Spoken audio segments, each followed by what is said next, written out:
Let me throw a few of these at you, Keith. Big Dom says, just over a year ago, Celtic nearly put Bayern Munich out of the Champions. Look at the managed decline since then. Rebo, who's a big Celtic fan, says, it's Rangers for me. Celtic were awful today. Rangers far superior at this moment. Hearts are not winning anything. Michelle Shaw says, we are utter dug meat. Not one pass mark from any of those players. We can say ta-ta to the league. Paul says, a lack of skill, attitude, personality, perseverance, quality resulted in an utterly miserable performance. And Davey Hoop says, well, that level of performance has been coming, to be fair. No striker equals no goals. We got away with it for far too long. And James, I think, sums it up quite well, saying even miracle workers have their limits. Yeah, I agree with all of it. Yep. I agree with all of it. Look, I've just been doing a bit for tomorrow's paper, my column, Dan, and here's some frightening statistics, right? Because that performance today in isolation was bad enough for the Celtic fans. That was a tough watch. See the stats around it. They're a horror story. Horror story. And we talk about, the first time since John Barnes that Celtic have lost 8 league games in one season. It's the first time since Gordon Strachan was manager in 2006 that Celtic have conceded in 7 consecutive league games. Wow. So you're starting to, it's becoming historically bad stuff. But here's something which is kind of closer, which I think reflects what one of those comments we're talking about there in terms of the drop-off. Celtic at the end of last season, Daniel, having ironically enough won the title at Tannadice, they finished the season with 92 points. That was 17 clear of Rangers in second place. Total goals scored for the campaign, 112 goals, with a goal difference of plus 86. Right? Mm-hmm. Fast forward to where they are just now with just 7 games to go. They're in 61 points.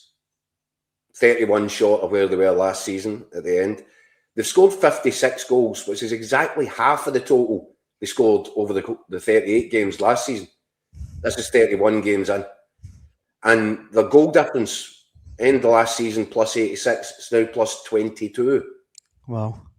So that's 64 goals worse off. That is remarkable. And I come back to it, Dan. What does it tell you? I mean, I know that Benjamin Negron was doing a great job coming up with these, big goals and big moments that were really. But if you can't put the kettle on for that every week. You need strikers. You need goal scorers.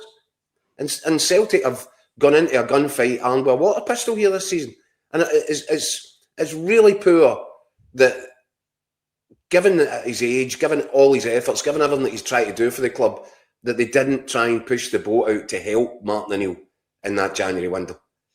It's pretty shoddy stuff, and it's no wonder people are annoyed by it. Rangers, they finished last season in 75 points. They're now sitting in 63, so they're just 12 off their total for the season with 7 games to go. They scored 80 goals. 8-0 over the course of the season. They've scored 56 to this point. Their kind of goal difference was plus 39 at the end of last season. With 7 games to go, it's plus 30. So that tells you that they are going in a different direction, different trajectory. They're getting better. They're going to look as if they'll eclipse most, if not all, of those totals between now and the end of the season. Hearts. So that's why I know I'd seen that Rebel there was saying Hearts won nothing. Right, hold on here.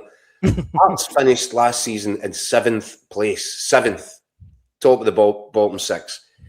A total of 52 points with 52 goals. Goal difference plus 5. They are, with 7 games to go, sitting on 66 points, 14 points better off than they were for the whole of the season. They've scored 53 goals, so they've already scored more than they did over the whole of last season. And their goal difference, what was plus 5 last season, is now plus 28. Now, these are dramatic statistics in terms of the levels of improvement that's going on. And it's why it's tight now, Rangers closing in. But it's why I think I'm still on the big maroon horse going into the final stretch. Look at these numbers. These numbers are incredible. They're remarkable, eh? They're really remarkable. The improvement made is incredible at Hearts. And they've got, what is it, 1 more game now before the split? No, 2 games before the split, isn't it? Yeah. Livingston away and Motherwell at Tynecastle. Next out is Livingston away, and if Hearts win that game, I think it's a Sunday afternoon, Sunday lunchtime kickoff. If Hearts win that game away to the basically the relegation cannon fodder of the division at Livingston, win that game, they'll go 8 points clear over Celtic before Celtic kick another ball, and that's back up at Dens Park later on that Sunday afternoon. And can you imagine how the pressure feels at that point for Celtic? It'd be mad. It'd be mad. Look, I mean, there's tons of comments coming in, a lot of them along the lines of the fact that Celtic, their league title challenge is over. A lot of Rangers fans, as you can imagine, Keith, enjoying themselves, have been putting a lot of comments up. Do you see it that way, or is there any way? But I mean, obviously there is a way back for Celtic, but do you think it's realistic now to think they'll come back and win the league from here?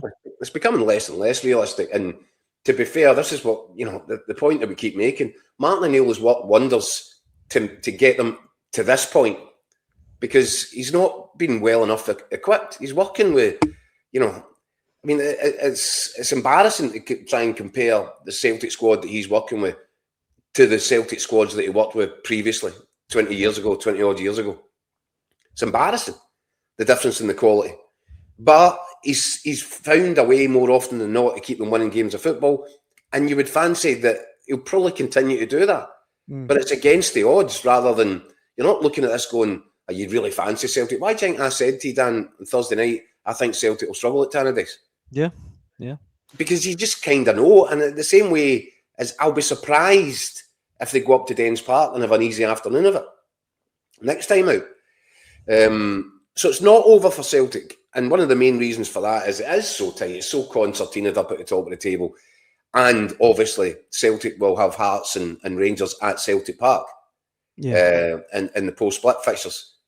So as long as that remains the case, and as long as they don't blow up anywhere else before then absolutely they're still in the fight. But I did wonder a little bit and worry a little bit about body language this afternoon. I didn't look the very least you expect from a Celtic side, even in bad conditions, even when they're facing adversity, they're missing players. You expect them to fight. What did we say about that you've got to be a killer? Yeah. They don't look like a killer today. They look as if they looked, and I hesitate to say this because it's so unlike Celtic, but a lot of the players out there look as if they'd chucked it long before the end. It did feel that way, You never say that about Celtic. I mean, that's the one thing about the Celtic DNA. You keep going, and you wonder if Cal McGregor having to come off was a part of that. At least he would have kept the tempo up. Alex Oxlade-Chamberlain? I was going to ask you about him, Keith. Oh, wow. I mean, that's just nowhere near good enough now. Yeah. I know he'll probably have turned his nose up at the playing surface, but he's a big name, massive experience, and a real quality football player. He's got to do more. When he gets on that pitch, given the circumstances that Celtic are facing at that point in the game, I lost count of the times I saw him kind of really tamely give the ball away, careless, bit lacklustre. That's not what Celtic need right now. Yeah. So there are massive problems all over the team, Daniel, and there's no two ways about it. And whatever happens, even if Martin O'Neill does manage to pull this one out of the fire between now and the end of the season, what does it look like in the summer? Aye.